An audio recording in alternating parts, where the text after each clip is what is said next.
is up, guys? This is Shaded. What is up, guys? This is Shaded, and welcome to the 8th episode on the FTB Infinity server. Yeah, guys. So, let me tell you just straight, guys. I've been busy like crazy in between episodes, and without no further ado, bam! Yeah, some stuff and things have changed, haven't they? Yeah, I've mostly worked on the floor and the electric compound, so let's start maybe with the floor first. I've expanded it crazy amounts and using up a ton of Tyrian, even though they are empty inside. And yeah, I've raised a bit the neons in the slits, so the light from the neons shines a bit through the edges and giving it a bit more depth to it, and I'm really liking it. Also, I've added the floor was a kind of flat, right? And I've made some deeper places coming out of four directions of the build. Here still I have to do it, but like here's like the central part of it coming out deeper to the main build, giving it a bit more dominant, making it a bit more dominant. And yeah, what else? By the way, guys, look at the floor from down below. It looks really good, especially when you get the darker effect from the void. It looks so amazing. But yeah, guys, let me fly up quickly and let me tell you what I've done more. I've also expanded the floor, started expanding the floor a bit on this side, but I'm not gonna expand it too far away, because when I'm gonna have these builds here, like here the Blood Magic tower, I want to have it connect up with a couple paths, so it is like a chip, like a processor chip. Like this is the main motherboard or processor, the main core of the whole grid, with the most amount of paths, and the smaller builds like the Blood Magic, Botania Tower having grids too, but like going 3 or maximum 4 lanes out of them, which should look in theory pretty slick. And yeah, guys, I've also worked maybe much on the electric compound, laying out the basic shape of it with the neon, with the lapis celestial blocks. And yeah, it looks kind of interesting with the neons itself, with the neons alone. And yeah, I'm gonna cover them up eventually. What I've been doing, I've been making a kind of slim slit like this with using posts and pillars from the forge microblocks, and yeah, it turned out pretty good. Also, I've wanted to have a continuously diagonal stripe on the side of those pillars, but I wasn't able to. Too bad there are no diagonal microblocks, but this looks cool too. It has a kind of nice effect to it. And yeah, guys, I've been crafting some Endirium, and I have enough for 3 new turbines to install. Yeah, I've made a bunch of crafting recipes. Like I have almost all the 6 of my molecular assemblers full. I probably need to move them a bit to the side, so I'm able to fit one more pair of it. And other news, I've crafted 64Ks and added a bit more ME drives. Actually, my buddy Lightning, who joined the server not so long ago, and gave me some ME drives cause he made too much. Yeah, he's doing a crazy storage system, by the way. What else?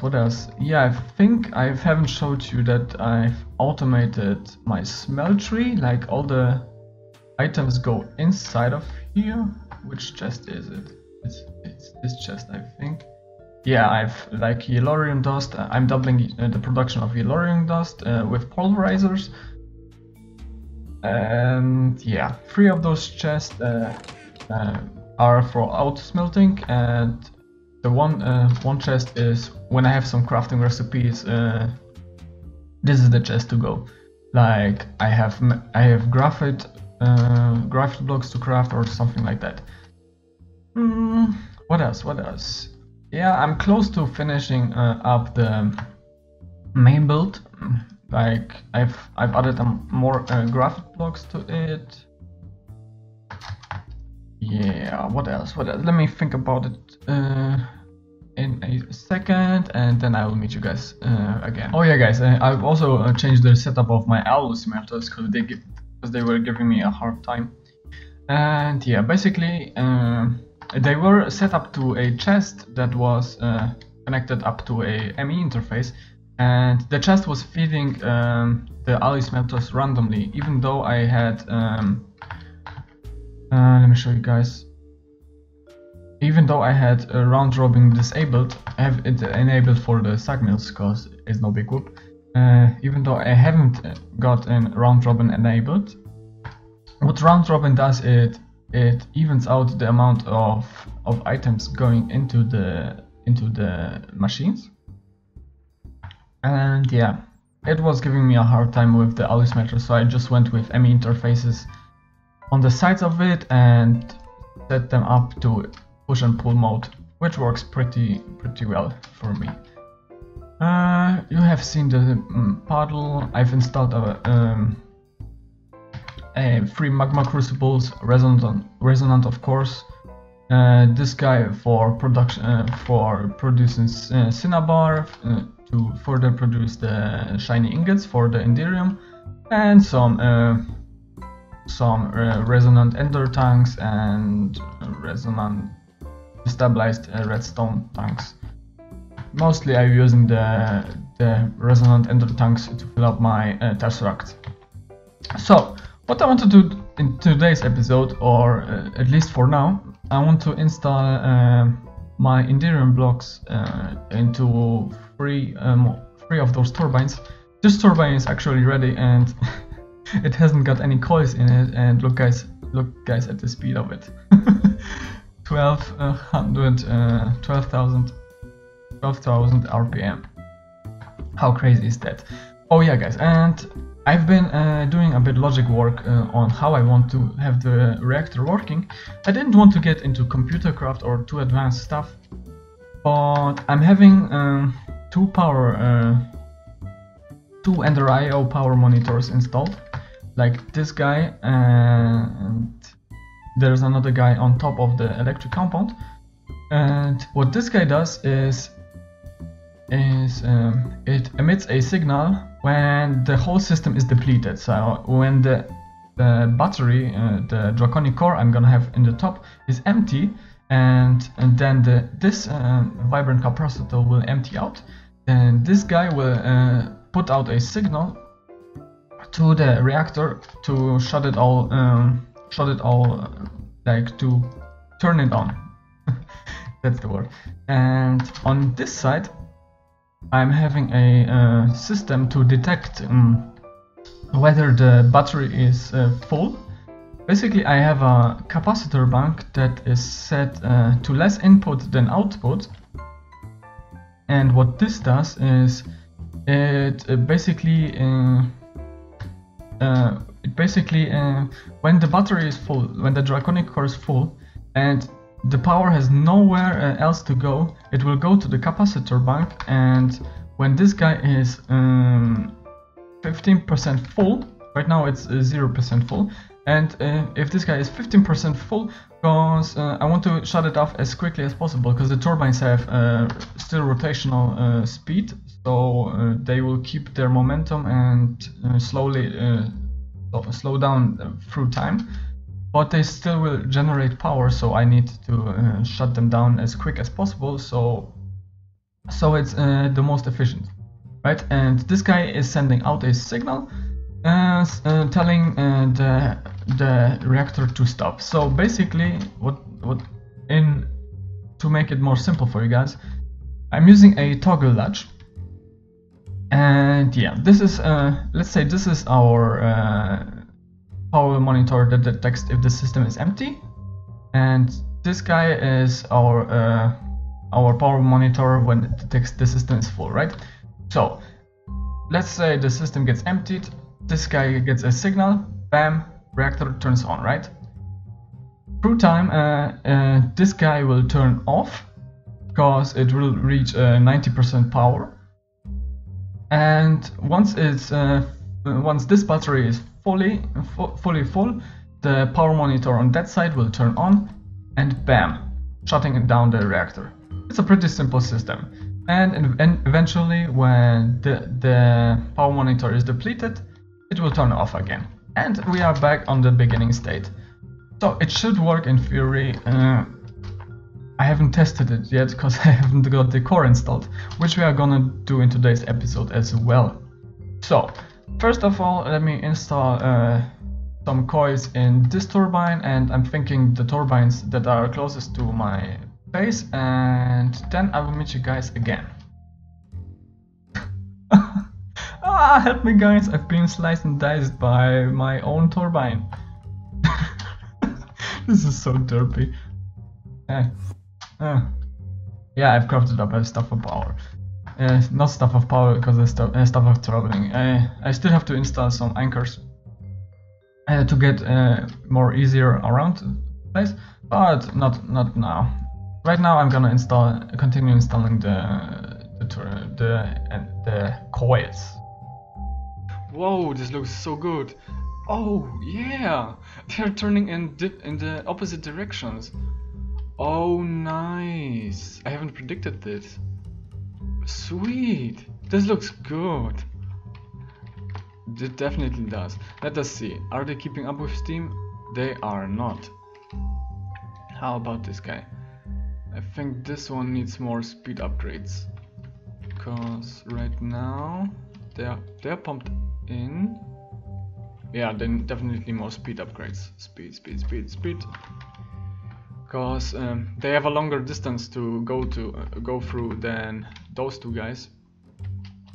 This guy is doing alright, you see, but those two guys need more speed, like maybe a stack. Alright guys, I've did a little bit of tweaking with the water input. I've put a stack more of world integration upgrades in those, and now the water seems to keep up, also the steam. So the steam situation is good, even too good, but you can never get too good with it. It's not too good. It's still not that good keeping up. I think I might have to change into tesseracts. But I don't wanna. I want to have those lines here. That is not good. That is certainly not good. But it's totally keeping up, man. I don't get this, man. Really don't. It hasn't got enough steam, that's for sure. More speed upgrades? It seems that four stacks of speed upgrades have done the trick. So I don't need tesseracts. I will have nice shiny lines going out of the reactor. No tesseracts for you, but I need to craft a ton of more speed upgrades. Actually I have a ton, but not enough. Let us craft 1,000 more, like this. And yeah, I'm not gonna install anything in the retrieval nodes because the water situation looks good. So 4 stacks in here. Even though the turbines are not online yet, 4 stacks in here. and 4 stacks in here. So how is the situation going? It's nicely cooled. It's producing 6,000 millibuckets per tick. Huh. Let me see if this will keep up in time. It won't keep up. We need to let us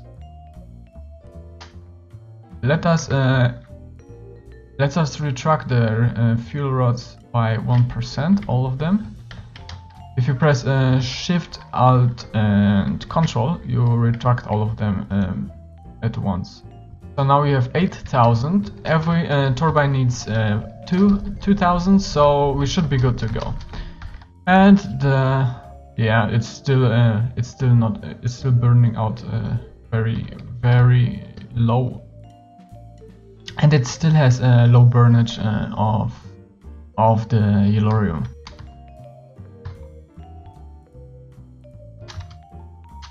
Also, this guy is giving me a hard time. I don't know why he's filling up. Even though I have put it on 1 input, he's filling up faster than it's spitting out power. But we'll see, guys, once we install the Draconic Core, which we are going to do now. So, for the central part, we're gonna need the Draconic Core, of course. Can remove this guy. And on the sides, 12 blocks apart from it, because this is the maximum distance. I've tested it in single player, even though in Wiki it says it's only 10 blocks. It works with 12 for me. So if it won't work in future updates, I'm gonna lower it or something. That's no problem. So we have those 4 guys installed. They're on the same level as the core. And now we have to build the core, the main core, because right now it has only 45 million capacity. And once we are finished with this guy, basically we make a 5 by 5 square cube. I mean, cube I said, and yeah, with this fashion we're gonna have a nice core. Build it like this, a 5 by 5. Then what? Like this. I think the wiki have made lied to me because it said it needed 130 redstone blocks. Let us grab some more redstone blocks. Let us craft another 100 and give it to me. I think I'm building this right. Let me check that quickly. Yep, I'm building it correct. So let us do this like here. Basically 3 by 3 standing out of the 5 by 5. Like such. And bam, bam, bam, bam, bam, bam, bam. And on this side too. Like this. And now we're gonna fill up the draconic, the draconium blocks in this fashion.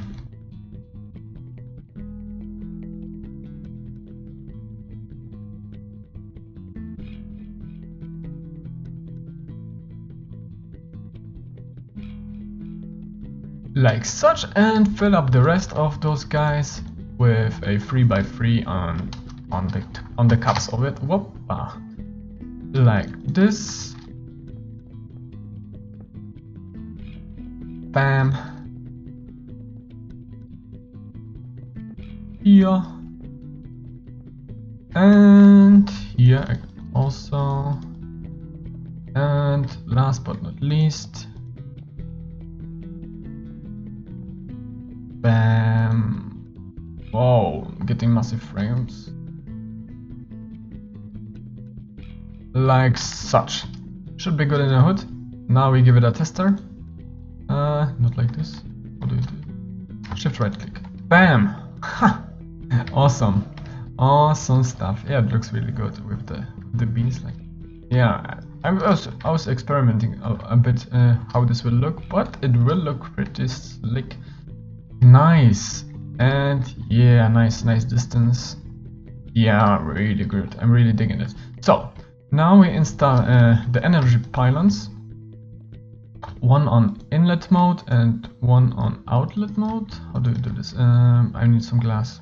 Glass. 2 pieces of glass, like this. Oh, yeah, guys, also I've installed a wireless network.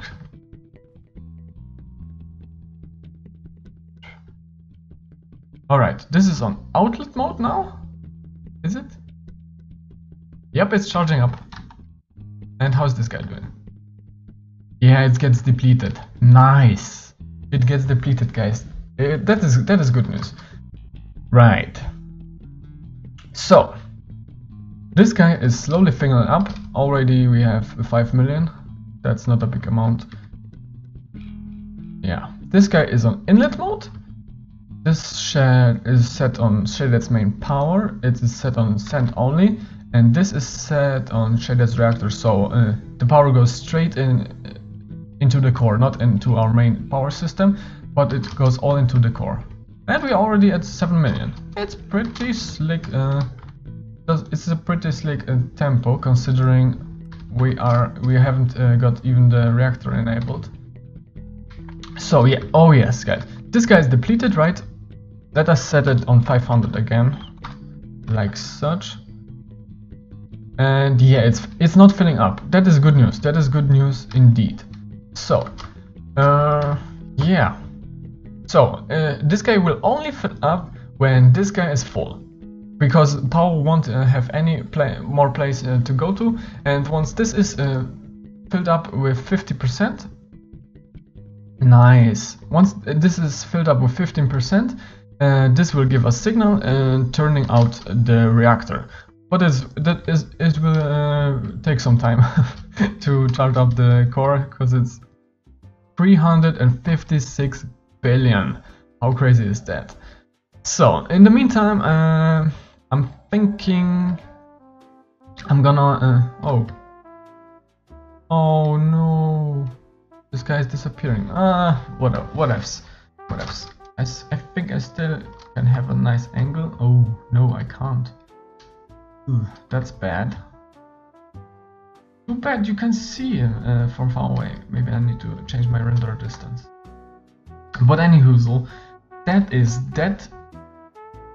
This guy is on inlet mode, this guy is on outlet mode, this guy goes to the main power. So let us set our power in this guy to be on the Shaded's main power now, like such. And it's receiving only, right? Right. Also, I've installed a main power off switch. So once this guy is off and the energy from the system gets depleted, we get a network tool. There you see, guys, it gets depleted, and yeah, system is offline. Basically nothing is using power anymore, because this is our main on-off switch. And if you want power again, we flick the button. It's a pretty basic, simple. Let me show you guys this in action. It's a toggle latch. I love these toggle latches. It's my favorite kind of gate. You guys here have the input, and every input gets another output, powering the capacitor cell, which is set on output redstone signal only when active. Only output RF if the redstone signal is active. So what I'm gonna do now is I'm gonna charge up this reactor. Wait till it's charged. I'm not waiting till it's fully charged, because it's gonna take some time. Although the rate is pretty good. We are already 50 million, but we are not even close. So see you guys in a bit.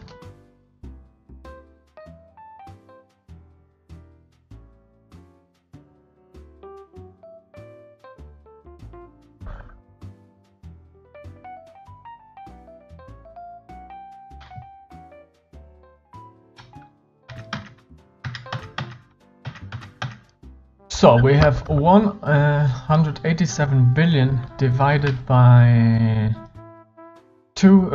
about 2000.